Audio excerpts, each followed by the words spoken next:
নমস্কার বন্ধুরা, আজকে চলে এসেছি নতুন একটি গাছের ভিডিও নিয়ে। আর আজকে যে গাছটি নিয়ে এসেছি সেটি কিন্তু সকলের প্রিয় একটি গাছ, সেটা হচ্ছে গোলাপ। এই গোলাপ গাছের কিন্তু বিশেষ বিশেষ কিছু পরিচর্যা করতে হবে, তবে কিন্তু বন্ধুরা আপনারা এই শীতে গাছের ফুলের সাইজ যেমন বড় পাবেন, তেমন তার সাথে অফুরন্ত গাছ থেকে ফুল পাবেন। এর জন্য আমাদের কিন্তু একটু অনেকটা আগে থেকে কিন্তু গোলাপ গাছে আমাদের পরিচর্যা করতে হবে। যখনই আপনাদের ঠিক গাছগুলো ফুল শেষ হয়ে যাবে একটা সিজনের পর, তখন আপনাদের গাছের ডালগুলো কিন্তু অবশ্যই কাটাই ছাঁটাই করতে হবে। সেটা এপ্রিল মে মাসে হতে পারে কিংবা জুন মাসে হতে পারে। কেটে যখনই দেবেন তখন কিন্তু এই সমস্ত গাছের একটা ফাঙ্গাস লেগে যাওয়ার ভয় থাকে, যেটা গোলাপের ডালে কালো কালো একটা যে শুকিয়ে যাওয়ার সম্ভাবনা থাকে। সেখানে আপনারা অবশ্যই একটু হলুদ কিংবা অ্যালোভেরা জেল যে কোনো কিছু একটা দিয়ে দেবেন, তাহলে সেই ডালগুলো যে শুকিয়ে যায়, ড্রাইব্যাক হয়ে যায়, সেটা কিন্তু হবে না।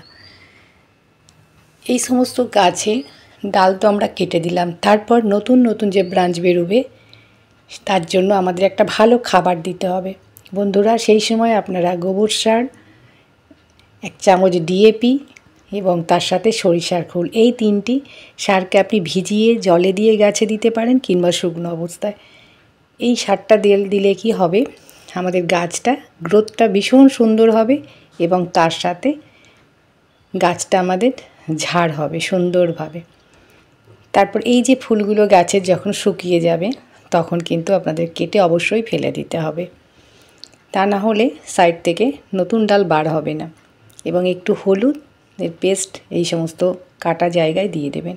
আমাদের শরীরে যেমন কোনো জায়গায় ক্ষত হলে আমরা হলুদ একটু দিয়ে দিই পেস্ট, ঠিক গাছের বেলায়ও ঠিক একই ব্যাপার। আপনারা একটু এই ডালগুলোতে হলুদের পেস্ট দিয়ে দেবেন। তার সাথে রোগ পোকার জন্য আমরা কী দেব, আমি আজকে রেখেছি এখানে বেকিং সোডা আর হলুদ। বন্ধুরা, গোলাপ গাছের কিন্তু একটা রোগ দেখা দেয়, যেটা পাতাগুলো একেবারে কুঁকড়ে যায় এবং কুঁড়িটা ঠিক করে ফুটতে পারে না। এগুলো হচ্ছে নানান ধরনের মাকড়, সাদামাছি, এই সমস্ত জাপ পোকা জন্য কিন্তু গোলাপ গাছের যে কুঁড়ি সেটা ঠিক মতো ফুটতে পারে না। আর এই সমস্ত ঘরোয়া কীটনাশক দিয়ে আমরা গোলাপ গাছের পোকামাকড় দূর করতে পারি। 1 থেকে 2 দিনেই কিন্তু এই সমস্ত পোকামাকড় গাছ থেকে চলে যাবে। এই কীটনাশকটা আপনারা ঠিক সন্ধ্যার আগে গাছে একটু স্প্রে করবেন, এইভাবে দেখবেন আপনাদের গাছ থেকে সব ধরনের রোগ পোকা চলে যাবে এবং গাছটা আপনাদের আস্তে আস্তে স্বাভাবিক হয়ে যাবে। আর যখন গাছটা কিনে নিয়ে আসবেন একটু ভালো করে দেখে নিয়ে আসবেন, যেন কোনো রোগ পোকা, আপনারা রোগ গাছ বাড়িতে নিয়ে আসবেন না, তাহলে আপনাদের গাছগুলো এইভাবে সুস্থ স্বাভাবিক থাকবে এবং গাছ ভরা ফুল এইভাবে ফুটবে। তারপর আসি খাবারে। গোলাপ গাছ কিন্তু ভীষণ ভীষণ খাবার পছন্দ করে। আপনি যে খাবারটাই দেবেন সেখানে কিন্তু নাইট্রোজেন, ক্যালসিয়াম এবং পটাশিয়ামযুক্ত খাবার দিতে হবে। আমি আজকে এখানে নাইট্রোজেনের জন্য চা পাতা রেখেছি, ক্যালসিয়ামের জন্য ডিমের খোসা আর পটাশিয়ামের জন্য কলার খোসা। এই 3টি খাবার আজকে আমি গাছের জন্য দেব। ঠিক যখন গাছে আপনার কুঁড়ি আসতে শুরু করবে, এই সমস্ত খাবারগুলো যদি আপনার গাছে দেন, আপনার গাছ আপনি যেমন ফুল চাইছেন, গাছ ভরা ফুল এবং তার সাথে অফুরন্ত কুঁড়ি আপনার গাছ ভরে থাকবে। এখন যতদিন শীত থাকবে, এপ্রিল মাসের আগে পর্যন্ত আপনার গাছ থেকে এইভাবে আপনারা ফুল উপহার পাবেন। নাইট্রোজেনযুক্ত খাবার আমাদের গাছকে দিতে হবে এই কারণে, গোলাপের পাতা অনেক সময় হলুদ হয়ে যায়, সেটাই নাইট্রোজেনের জন্য বন্ধ হবে। এই নাইট্রোজেনের জন্য আমাদের গাছের পাতাগুলো যেমন সবুজ হয়ে থাকবে, গাছটা তেমন দ্রুত বৃদ্ধি হবে। এবং ক্যালসিয়াম আমাদের দিতে হবে শিকড়টা মজবুত করার জন্য, এবং অসংখ্য শাখা প্রশাখা বার হবে গাছ থেকে, গাছটা ঝাড় হয়ে থাকবে তার জন্য।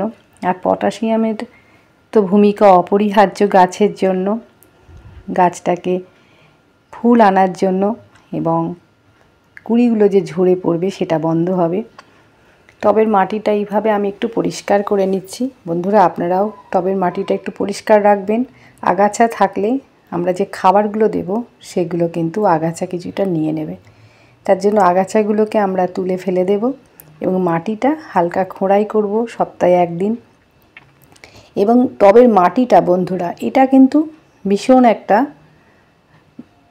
প্রয়োজনীয় জিনিস, যেটা আপনাদের মাটিটা একেবারে শুকিয়ে রাখবেন না, কিংবা কাদা মাটি যেটা চিটচিটে সেটাও করে রাখবেন না।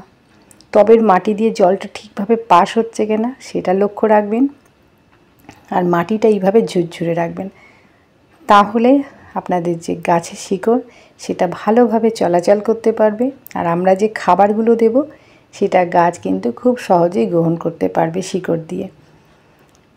আপনার গাছটা ঝাড় হবে দ্রুত এই সমস্ত খাবার যখন গাছ পাবে। এই খাবারগুলো দিয়ে বন্ধুরা আপনারা একটু মাটি দিয়ে ঢাকা দিয়ে দেবেন, তাহলে ভিতরে এটা ডিপ কম্পোস্ট হবে এবং শিকড়ে দ্রুত যাবে এই সমস্ত খাবারগুলো। এবং গোলাপ গাছ আপনাদের কিন্তু সারাদিন রোদে রাখতে হবে। ছাওয়াযুক্ত জায়গায় রাখলে আপনাদের ফুলের সাইজ ছোট হবে এবং গাছটাও সেইভাবে সুন্দর হয়ে থাকবে না। যতটা রোদে রাখবেন গোলাপ গাছকে, লক্ষ্য করে দেখবেন আপনার গাছটা একেবারে রোগমুক্ত এবং সবুজ সতেজ হয়ে থাকবে। আর যে ফুলের সাইজটা সেটাও কিন্তু অনেকটা বড় পাবেন।